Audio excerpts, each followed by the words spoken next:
Hell of a show. Blame it on the tea. Yeah, tea got me going, boy. Woo! It still has life. Yeah, you could be drinking that tomorrow. And I will. Yeah, I will. Good show though. Yeah, We covered a lot because we talked about the tiger, we talked about the rabbit, and we talked about dragon. right. And we foreshadowed into Dragon, some of the risks and pitfalls with the rabbit, Uh huh. safety and Uh security, but huh. also like making mistakes and We had that nice talk of the distinction between fortune telling and divination yeah, too. yeah. That was. It's like I'm so glad you asked that question because it's like one of my favorite topics. Uh huh. You Uh know, huh. like what is divination practice? Like because as it turns out, it's a lot of things And we do it more than we realize. all the time. Yep. Which is a lot of. I mean, I know that we mentioned this on the program before, like that this isn't necessarily astrology. It's actually omenology. Yeah, it is really the recognition and study of omen. No, no, no, no, no, no, no, What was that? no. It's a new show. Yeah. Welcome Enjoy. back. Yeah. Yeah. Hey guys, this month our sponsor is Pure Land Tea. We're drinking a 301 blend from the Master Wong collection. This tea is really special to me because it's quite literally the last tea my tea master brewed before he passed away. And so it's really special, and what a wonderful way to start the new year. And stepping into Qingming is to remember our teachers. So, in that regard, 301 from the Pure Land Tea Collection, it's a blend of 2 raws and 1 ripe. It's really, really delicious. One is it's a 280s and a 70, I believe. And so collectively, it's nearly 300 years of vintage in this brew. Try some if you like. All right, enjoy the show. It feels like forever, dude. It I haven't does. seen you since last year. I know, and yeah.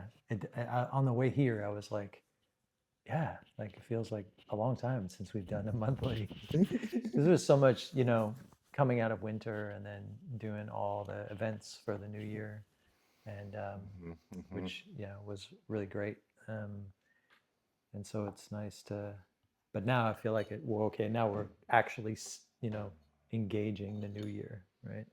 Yeah, it is here. Yeah. Before it just kind of felt like, theoretical, which I guess is kind of like the teaching around it, that spring and Yang's return is mostly theoretical, up until a certain point, which is the point we're going toward. That reminds me of the Mike Tyson quote, everybody has a plan until they get punched in the face. Which Mike Tyson was a fire horse, or is a fire horse. So, Serious? yeah. Oh, Mike wow. Tyson's a fire horse. Hey, Yeah. Yeah. That's yeah. why he completely disintegrated when he no longer had the guardrails, and he no longer had The container. his container, which was his coach. We were just talking about forget the fire, have a stove. We were just Right. talking Right. about that. Right. So he just went out of control, burned the house down instead of cooking a meal or beating somebody up. Huh? In a Wow. controlled fashion. I mean, Controlled demolition. controlled demolition of your opponent. I'm old enough to actually seen those Tyson fights, right? Yeah, dude. 30 seconds, like bam, and then dude's done, and everybody's like, I feel cheated, spent like $30 on a pay-per-view event, and then it's over in 30 seconds. But no, that's what you wanted. You paid for what you wanted. Yeah. I mean, that was history that you were witnessing there for sure. He was pretty powerful. Well, I do remember that though. Everybody feeling shorted because Like what? What was it? Showtime. Yeah. Showtime. There was like one that was like 30 seconds, another one was like a minute and a half, another one was like 3 minutes, and everybody's like kind of upset. Did he inspired a video game? Still classic that video game. Mike Tyson's Punch Out. Yeah. And body blow. Shout out Will Smith, because there was DJ Jazzy Jeff and the Fresh Prince. I think I could beat Mike Tyson. Oh yeah, true. See, I'm a hip hop nerd. He is a cultural icon for sure. Well, Oh yeah. to cultural icons. Master Wong, peace be upon you. Uh, Mm. 301 blend. Let me taste it first. Yeah, you just taste Get my sommelier on. it. First infusion.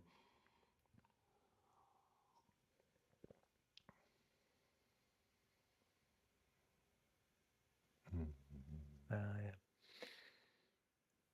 Would expect nothing less.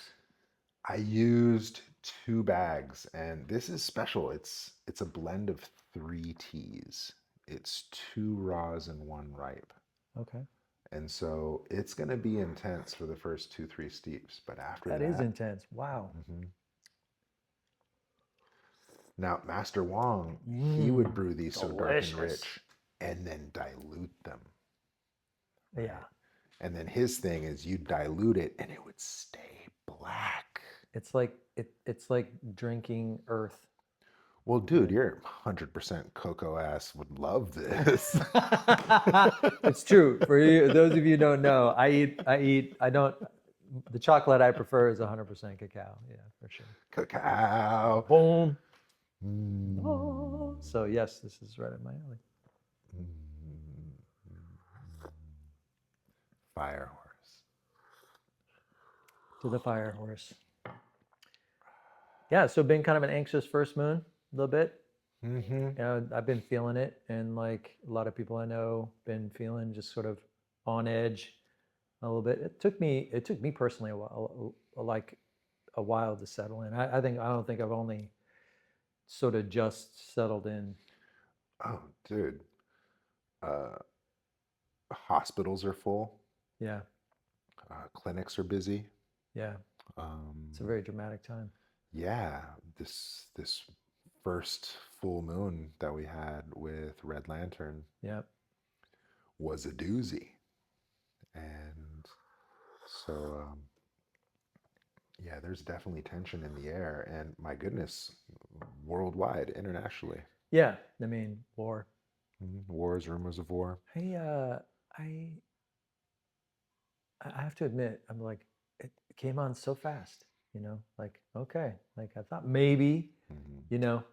maybe the third moon, but no, right away. Like they even didn't wait for the new year. They just went straight for it. Like Well, in their eyes, it's already spring, or spring it's is right here, yeah, right? yeah. So I mean, obviously it's a different calendar and worldview and Yeah, all they're that, in Gregory. but it's still a kind of like an ecosystem of chi, that everybody's Mhm. responding to. Mhm. So I do I do think it's kind of interesting that it happened, so quickly. But obviously, these things weren't just they've Yeah, been in the works, for a long time. for sure. Yeah.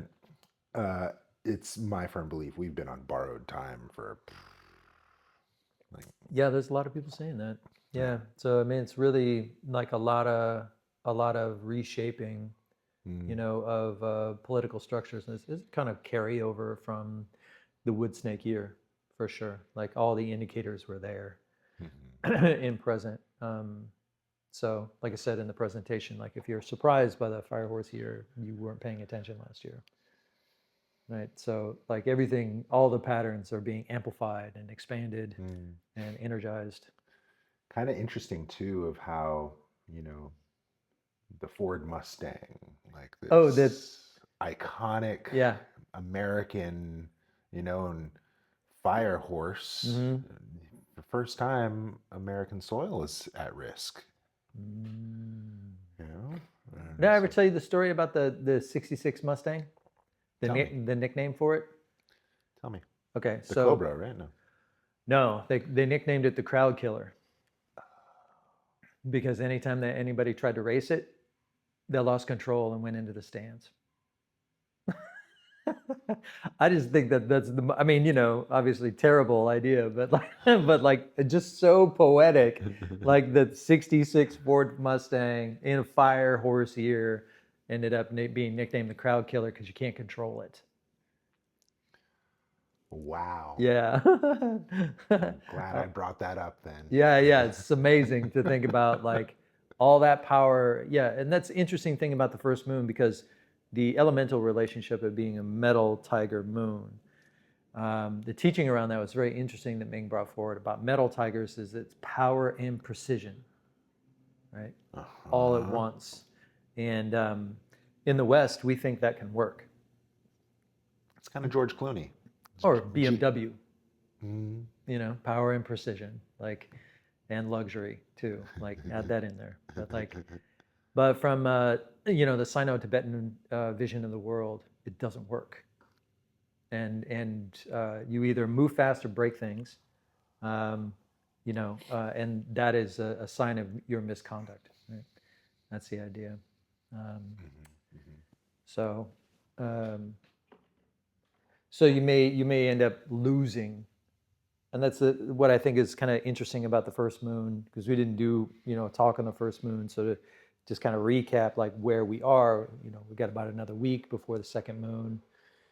And so to think about the metal tiger as like this move fast and break things aspect, but then also an understanding that in order, it's like a pruning, like really harsh pruning that we may need to lose, you know, quite a lot before we can grow again, right? So that's being amplified, you know, by this kind of fire horse business. It's pushing you forward into this potential for misconduct, for you to move fast and break things, and then potentially put yourself in a situation where you suffer catastrophic loss that then breaks your situation open. So, so yeah, like way more than, and to be honest, I was like, wow, there's actually so much more in this first moon, just in the discussion of what the possibilities are. Because in fact, like we're not at that stage in the relationship between yin and yang where yang is supposed to really make much of a difference. Yeah. You know, when we're talking about, you know, the first moon, we're talking about tiger hour, for instance, that's pre-dawn. You know, if you ever been up in tiger hour, it's still dark. You know, so it is the theory of yang. You know, it is that, you know, it's coming, and you can kind of feel it wiggling, but it's not really. There's no evidence for it yet. You know. That reminds me, you feel the yang coming, but there's no evidence for it yet. Right. There's hints of it there. It's kind of like this brew of how we're going. Say more. Yeah, we're going for black, right? Because it's dark, rich, malty, but then you get that hint of red. You get that rim of gold. That's really tasty. Second steep. So good. Shout out, Master Wong. Peace be upon you. I miss you. Been thinking about you a lot lately. Your son's doing a great job. You'd be proud. You are proud. Okay, so metal tiger. We're supposed to be talking about this rabbit, though. Yeah, but you think about like tiger as being kind of a wiggling and grasping in the dark, you know, kind of like an urge to move forward, but you know, can't really see very well. I think when like baby tigers are born, they can't see, like little kittens are totally blind, and they're just crawling around, you know, looking for mama, you know, like, so that's I think a really apt metaphor when you think about the first moon, you know, that's really the nature of the first moon. Yeah. And it, you know, the tendency that we have to move fast and break things is, you know, optional. That's the idea. Viewers at home, play a drinking game. How many times does Shannon say, move fast and break things? Take Yeah. a shot every time. Take a shot of tea. A really good tea. Now I'm gonna want to say it all the time. Well, because this metal tiger, I see it as, I understand metal as like the retired element. Yeah. You know, and well, that's like natively for monkeys. And, for sure. Yeah, right. And then you got this tiger, which already has a bad batting average, which already loses more than it wins. And so now I don't want to chase, you know, it's just, if I can kill it, I'll get it. But if it's one shot, one kill, yes. Otherwise, you know, leave it alone. Well, that would be a mature tiger for sure. That's like very measured. And I think that's the opportunity of a metal tiger first moon, and I think some of the encouragements that we made in the year of the Fire Horse talk, which is be very ruthless with your time and attention.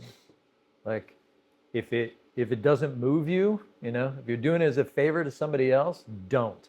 Like actually, yeah, no. Like be very ruthless. If it feels draining or in any way, yeah, you can just put your hands up and walk away. Like ghosting people, no problem. Like Wow. it can really be that ruthless. It very much like reminds me of the apparently the last point of teaching that Padmasambhava actually ever gave was trust no one. No. Right? So like it really is your own experience that's the only barometer in your life. Like Uh-huh. right? So like it's that kind of ruthlessness in terms of your attention. Yeah. So because in fact, if you do something and it does turn out catastrophic and does drain you, you have no one to blame but yourself. Heard. And that's really the final point that a metal tiger always rolls back to. And that's why they can be contentious, because they see, metal tiger chi is like fully aware of, if I connect with you, if I reach out, then I'm on the hook, for whatever might occur. I can't play victim, right? So there is a deep maturity that comes with a metal tiger chi, but it's also very like, it's not particularly friendly. It's pretty edgy, right? It's not like, it can be forgiving, but only after a little, strong words and discussion, that kind of thing. Dude, I've been to Thailand a number of times, but one such time I went to the tiger farms, and to just be next to a tiger. Right. I couldn't afford to be with the baby tigers. That was the cute, Oh, pay that a was lot of more money. expensive. It's the grizzly old tiger. The more affordable ones are. That doesn't need to be tranked, But ooh, talk about potential power, just ready to spring for it in an instant. And then Yeah. they coach you how to approach it, and Yeah. what to do and what not Yeah. to do. And you can put your hand on the tiger, you can, lay with the tiger, but you can feel. And that's like the real interesting thing about this notion of potential, like understanding potential. And in the West, we romanticize potential as like this, as the maybe like even a transcendental kind of occasion, right? There's great potential, like you have angels over you and things like that. That's how we understand potential. And from these the worldview behind the Tongshu, potential is actually a sign of uncertainty. Like you in order to have great potential, it needs to be fully uncertain situation. Like you actually don't know how it's going to turn out. But it has great potential, but like it may completely collapse. Like By definition, right. Wow. So yeah, that's, as a Westerner, born into this culture, that has been one of the hardest things to break. That if the romanticization of potential, this notion of potential. That's true. I mean, how many of my high school friends, college buddies, great potential. Yeah. Crash out working at Walmart. Like that's the other side of this notion of potential, is that you really don't know how that person's going to turn out. So you need to care for them. You need to actually nurture the potential, right? But not just, toward a more realistic goal. Like, oh, I'm going to be a Major League Baseball player. And like they chase an unrealistic goal when they could have been a great chef. Really excellent chef that took them around the world, if they had just, had a more realistic perspective. But we think of realism as selling out, right? As giving up. There's a qigong for that. I'm sure there is. Okay. I was like waiting for that one. I'm like, there is? We should distribute that widely in the high schools. So now we shift to the second moon, right? And the second moon is also a metal element, unfortunately. See that red, really It's gorgeous. And it is the rabbit, as you're talking Yeah. about. I love that Ming. I remember him talking about metal being mystical, Mm, in that of the elements, it's the one that turns in. yeah, Of the elements, it's the one that self reflects and right, is self aware. right. And so. Unfortunately, in the spring, it just means confusion. It's an ideal. Yeah, I mean, Try to implement. Yeah, I mean, yeah, mystical. Yeah, in the spring, like after you like face plant, and like in that kind of like everything collapses around you, and that like brief moment of like absolute clarity of how everything went wrong. That's where the mysticism of a metal spring lies, because the elements are in such contraindication. Huh. Like spring wants to go this way, and then the metal element is sort of creating this confusion. Huh. Yeah. Huh. But you can have, if you're able to apply maturity, the good news around the first moon, okay, there is good news, is to say that in this process of like, man, that didn't work out, you have this experience of like two steps back, then gives you some sort of notion of clarity about like where your skill sets actually are to be found, right? So it's a little like everybody thinks spring, make your intentions, and like way too soon. First moon is not for intentions really at all. It's about this sort of playfulness and recognizing our open situation, and just kind of wiggling around essentially. And then you sort of maybe get some idea about what works and what doesn't work. But generally speaking, you're drawing on routine. You're drawing on old yin, like the remnants of tradition and convention, to help sort of steer inspiration and insight toward a particular direction, right? So it's an educational time. But you can fail. The first moon is excellent for failure. Like it's a great time to fail. Like you should fail in the first moon.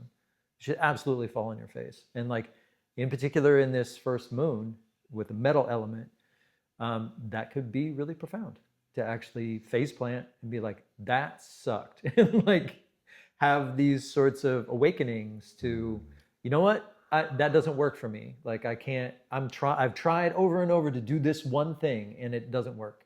So let me think about what I can do. Like what does work for me if I look at my history, my personal history, and I can actually affirm that. Like, okay, now that's actually, I need to put my energy in this direction. And instead of like having all my options open, I maybe narrow down a little bit, and it's a little bit of less is more, Okay. kind of thing. And that's some of the good things that can come out of that first moon, in particular this first moon, where by virtue of being in a fire horse year, it feels like it's kind of, it's a non-negotiable moving forward, but into a situation where it's a trap, like you're sort of destined to, trip and fall. Oh man. So don't open the restaurant, just make yourself some rice. Or do a food truck, like something, scale it back a little bit, like, or do research or work for somebody else who has a restaurant and like get more experience and that sort of thing. But now we're going into the second moon, which is more of the same in some respects, but like we're with this particular second moon, almost right away, right after the new moon, we're going into the equinox, which for the Western calendar is the beginning of spring. But for this calendar, it's the middle of spring. But it is the point in which in this conversation between yin and yang is pivoting. So for the first time since autumn, yang is now moving toward being in control. So an autumn equinox, we know that yang is retired or should be retiring, and yin is sort of taking over, and here it's the reverse. So yang is going to be leading, pretty soon, like 10 days from now, on the 20th, So there's a shift where yang is now, but think of it more like a teenager with a learner's permit. He can drive, he can drive. Is he a skilled driver? No, not at all. So there's still like growth and there's still room. So the second moon is also a great time for failure, because you've got plenty of time to recover. And in fact, like in some ways, you have more like micro failures where your recovery and your learning process actually speeds up a little bit more, if you can manage your emotions, because that's really the key. Like because we're young is rising, and so our expectations are rising as well. So with the metal rabbit in particular, but second moon in general, there can be this kind of cathartic emotional outbursts and reactivity that come with like, why isn't this working? And being like super impatient and maybe making assumptions that aren't really well fleshed out. All the things we already know. About like how to get something done and not being super qualified and pushing forward anyway. So this is a good time where all that stuff happens. But then there's also this increase of education capacity, where you can actually learn from your mistakes more, but also learn from other sources, like be it like teachers or apprenticeship or watching other people do well, and they serve as an example, because what you're creating or what we're recognizing in the second moon is this sort of interconnected reciprocity business. Like that's this notion of Ganying, which is very central to the calendar, which means resonance. But it means you're only in the world of reciprocity. You're only in the world that you create, so it's a constant mirroring of relationships. So Is it Ganying season again? it's Ganying season, boy, oh boy. And it's what the invitation on that, I always say, is the second moon is the time you build trust. That's the way where in the second moon is where you start understanding who you have trust with, who's in your community, who's where are my buddies. It's the second moon. It's a rabbit. Rabbits thrive on this sort of inner circle intimacy, and that can be with teachers or your boss or wherever it is that you feel safe and secure and you're able to develop in this kind of mutuality. So when you have this constant discord like we have on the world stage, I would say this is an excellent time to find some kind of agreement to end hostilities. The second moon would be a really excellent time for that. But if that doesn't happen, the level of vengeance and extremity only escalates. And remember, like, dragon's right around the corner. And it is a water dragon. So the scale and the impact of action is like generational, right? So yeah, it does kind of raise the stakes a little bit, knowing when you're going into this metal rabbit moon, knowing that water dragon's like right around the corner. Yeah, I remember 2012. 12, Yeah, big water Big year. dragon year. That was the end of the Mayan calendar. We get to see that. We also had like a water dragon moon in 2016 and I think 2021 as well, in the course of the moons. So yeah, it's not small. I remember Ming talking about dragons being so big they fill the sky. Yeah. But a water dragon, it almost feels like ocean.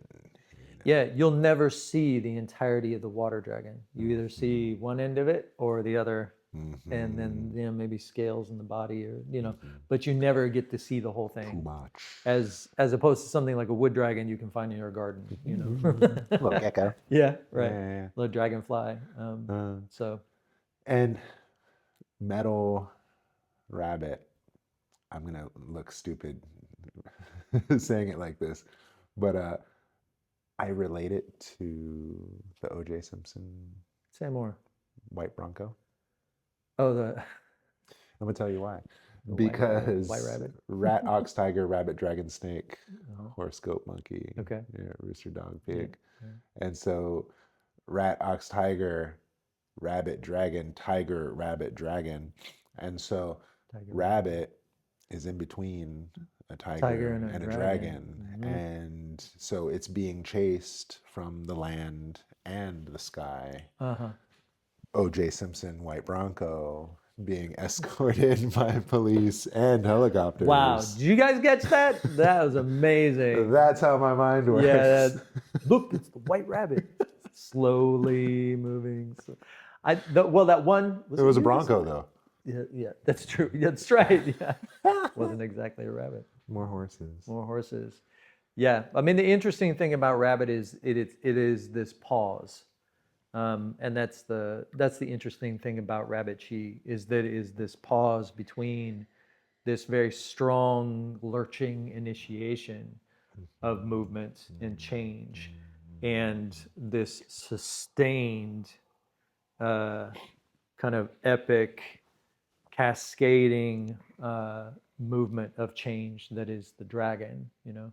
And the dragon is essentially a place of authentication, right? Your authenticity is what actually shows the relevance of your dreams, right? If you've been authenticated, you know, in the third moon, the invitation is to keep moving forward. Yeah. But the authentication of your aspiration in the third moon might, you know, and if it fails in the third moon, don't do it, you know, like stop, you know, because that is the time when you're going to know one way or the other if it's working, right?